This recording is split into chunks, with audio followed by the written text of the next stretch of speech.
এবং আমার প্রথম ইসলামী বই পড়া আসলে আল কোরআন।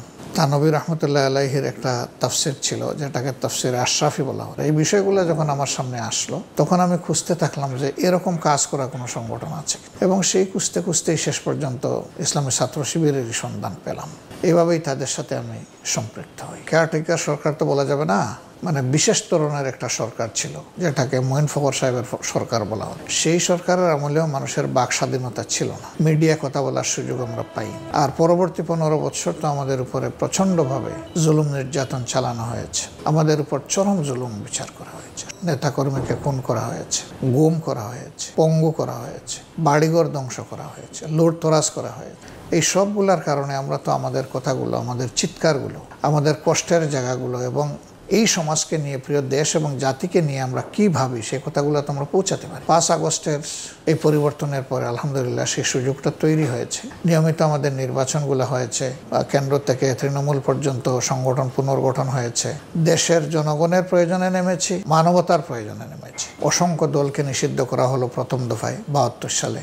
তারপরে আবার 75 সালের 5 জুন সংসদে একদলীয় শাসন ব্যবস্থা কায়েমের যে সংবিধান পাশ করা হলো। তো আওয়ামী লীগ যখনই ক্ষমতায় যায় তখন নিষিদ্ধ ঘুর তাদেরকে, এই রোগ তাদেরকে পেয়ে বসে। এই আন্দোলনের সফলতা, তখন আন্দোলনের ইস্যু ডাইভার্ট করার জন্য তারা এই কাজটা করেছিলেন। আর কার্যত জনগণের দ্বারা তারা নিষিদ্ধ হয়ে গেলেন 5 তারিখ। এটা আল্লাহর বিচার, এখানে আমাদের কোনো হাত নাই, যেটা মানুষের সামনে একদম স্পষ্ট। তারা মানুষ খুন করেছে, তারা অস্ত্র নিয়ে রাস্তায় নেমেছে, তারা অস্ত্র থেকে গুলি ছুঁড়েছে। এটি জনগণের আকাঙ্ক্ষার বিষয়, কারণ এখানে দল হিসাবে শুধু আমরাই আক্রান্ত ছিলাম না।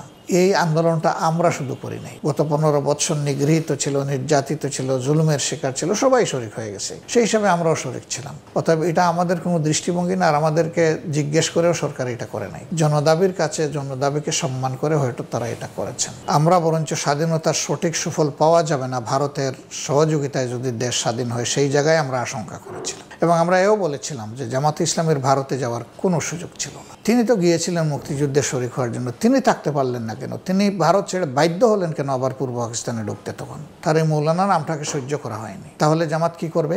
জামাত ছিল বাংলাদেশে, তৎকালীন পূর্ব পাকিস্তানে। তখনও পূর্ব পাকিস্তানের ফ্ল্যাগ সব জায়গায় উঠে, তখনও কেন্দ্রীয় সরকারের ট্রেজারি থেকে সমস্ত কর্মকর্তা কর্মচারীদের বেতন দেওয়া হয়। তখনও পাকিস্তানে তার নামের রাষ্ট্রটা কিন্তু বহাল ছিল, যদিও 26শে মার্চ স্বাধীনতা ঘোষণা করা হয়েছিল পাকিস্তান সরকারের অধীনে। এই সময় শুধু জামাত ইসলামী না, এই সময় যারাই ভারতের সহযোগিতায় দেশ স্বাধীনতাকে একটা সংকট বলে মনে করেছিল, দীর্ঘস্থায়ী সংকট তৈরি করতে পারে, তারা সকলে বলেছেন যে আমরা এক পাকিস্তান রাখার পক্ষে।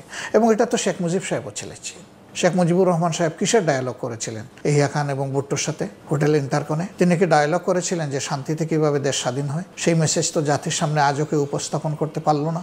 তিনি তো ডায়ালগ করেছিলেন যে এটা তার অধিকার, যেহেতু পাকিস্তানের তিনি বেশি সংখ্যক আসনে। বরঞ্চ তাজউদ্দিন সাহেব তার ঘনিষ্ঠ সহযোগী যিনি ছিলেন রাজনৈতিক ক্ষেত্রে, যাকে খুবই জ্ঞানী মানুষ হিসাবে অনেকে মনে করতেন, সেই তাজউদ্দিন সাহেবের মেয়ে কি লিখেছেন? শেখ মুজিবুর রহমান সাহেব এটা অ্যাকসেপ্ট করেন নাই। তিনি বলেছেন, তোমরা কি আমাকে রাষ্ট্রদ্রোহীর মামলায় আবার দাঁড় করাতে চাও? তো শেষ মুহূর্ত পর্যন্ত তো তিনি